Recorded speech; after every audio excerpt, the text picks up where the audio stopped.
Hey, everybody. God damn, we need some energy for this. AJ, tell us what we got. Nothing's going to jack you up without the jitters like Dubby. If check out all of their merchandise, they got the coolest shakers. They've got so many different flavors, and it literally will keep you going all night long. It is Dubby. When you go to their site, put in fans working, and we're going to give you 10% off on any order that you put in. And then you could be as jacked up as me and the man they call Dave. Dave, speaking of being jacked up, what do you got for us this week? 10%, baby. Check it out. First things first. Let's get right out of the gate. Let's talk about... All right, let's talk about UFC 289, which we've been shitting on. Prelims to keep an eye out on. Miranda Maverick is fighting a girl, I can't pronounce her name, Yazdavidis.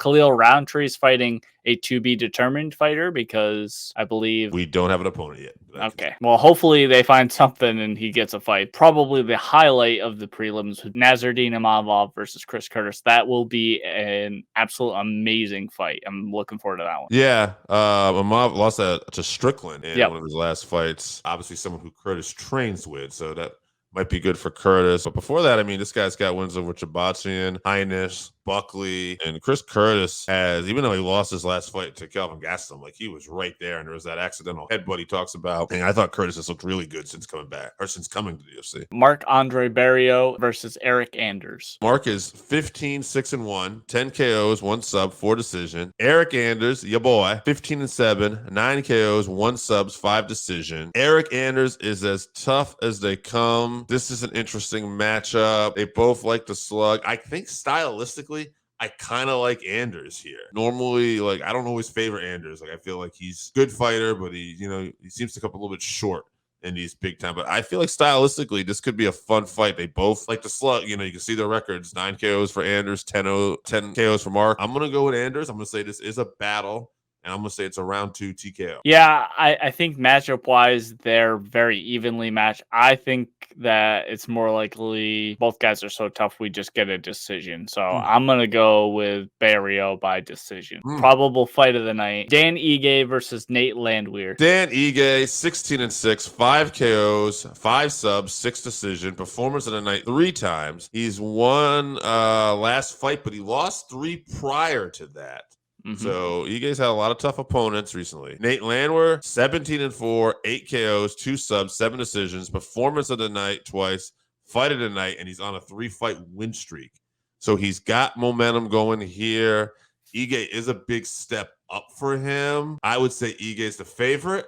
Like we talked about, I'm going to pick an upset. I might be picking up my heart here a little bit because I really like Nate. And I want one of those post-fight speeches. So I'm going to go Nate Landwehr. I say it is fight at night, and it goes decision, though. Believe that Ige is like a minus 245 or something like that favorite. Matchup-wise, stylistically, they're a very good matchup, I think, evenly matched. I think I would give the slight edge that maybe that minus 245, I'd give that edge to Ige. Yeah. But with Nate's pressure and power, his style, Ige's been in a lot of wars lately. That chin's not going to hold up forever, although he is Hawaiian, so maybe it will. So I think that Nate might be a good pick as a dog. I'm also going to pick Nate. I'm going to say if he wins, it's got to be by KO. I'll say round 3 KO. Mike Malott versus Adam Fugitt. Fugitt is 9-3, 5 KOs, 3 subs, 1 decision. He's 1-1 in the UFC. Mike Malott is 9-1-1, 4 KOs, 5 submissions.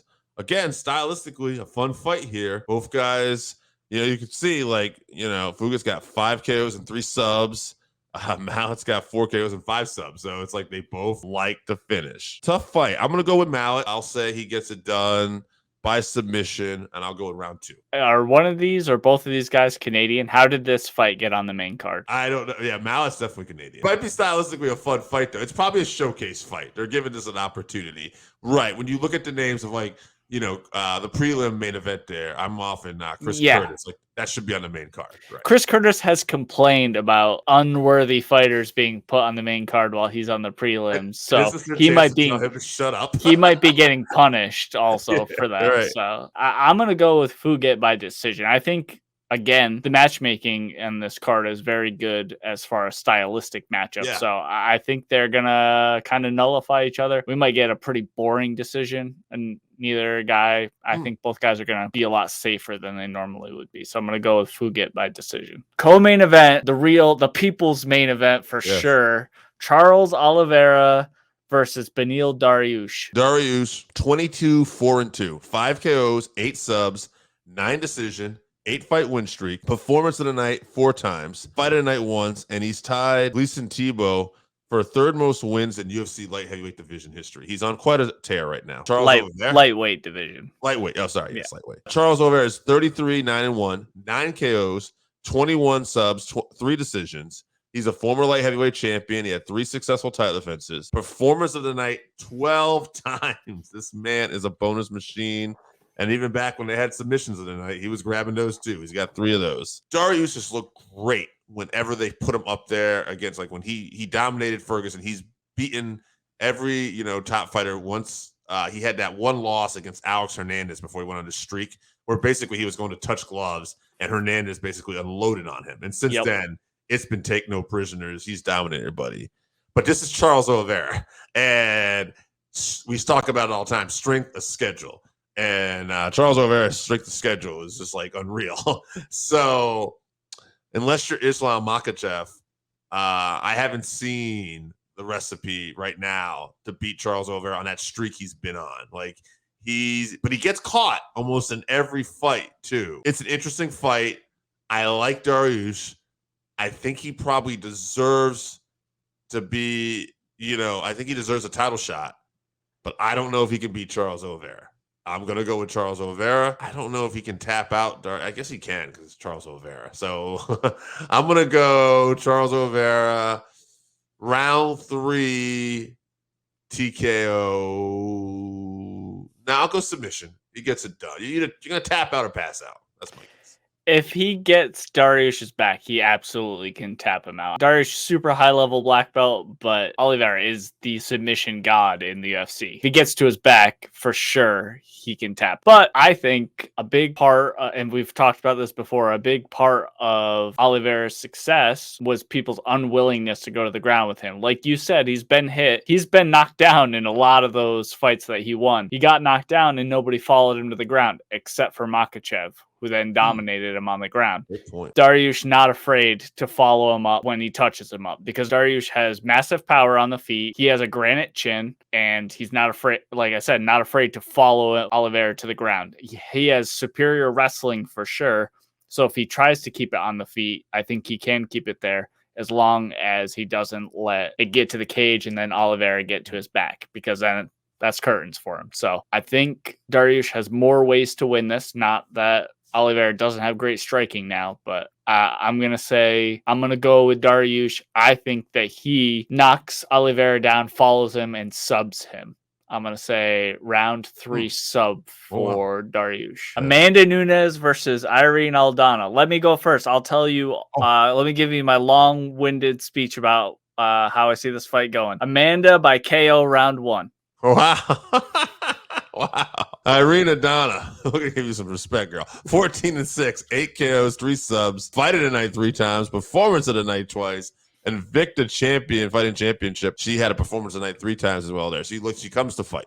Amanda Nunes, 22-5, 13 KOs, 4 subs, 5 decisions, UFC Bantamweight champion, 2 times and current, 5 successful title defenses, current UFC featherweight champion. She's beaten Cyborg, she's beaten Rousey, she's beaten Ali Holm, she just avenged her most recent loss against Pena. She's the greatest female MMA fighter of all time. When you look at the resume, it's really hard to deny. I'm wondering, the smart money is what Chevy just said, Nunes.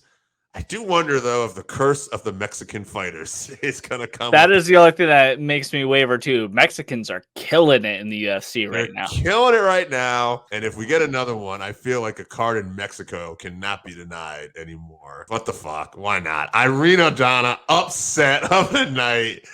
Round 3, because if she is going to beat Nunes, I'll tell you this right now, it's going to be a cardio thing. Like we see that where Nunes isn't prepared for whatever she's about to do. And we're going to go into the later rounds. And like by 3, she'll be gassed and finished. Much I'm telling you that you still got to favor Nunes. She's smart. She genuinely knows, I will say this too, like other people who I've seen had cardio issues sometimes, she knows how to pace herself properly a lot of times. So really in that Pena fight, it was more of an issue where it seemed like she just wasn't really prepared for what Pena was bringing to the table at the time. Probably underestimated her, and then she went all out. But she does this. I mean, if you look at that Cyborg fight, like where she beat Cyborg, the pace those two are putting on each other. She's a finisher. Once she knows that you're hurt, she's gonna finish you. So right. One thing I think is underestimated about Nunes is her distance management. She has very, very long arms, and she hits you at the very end of those punches with those 1-2s, and she rocks people when they think that they're safe. They think they're outside of her range, and she lands those couple of shots on you, and they wobble you.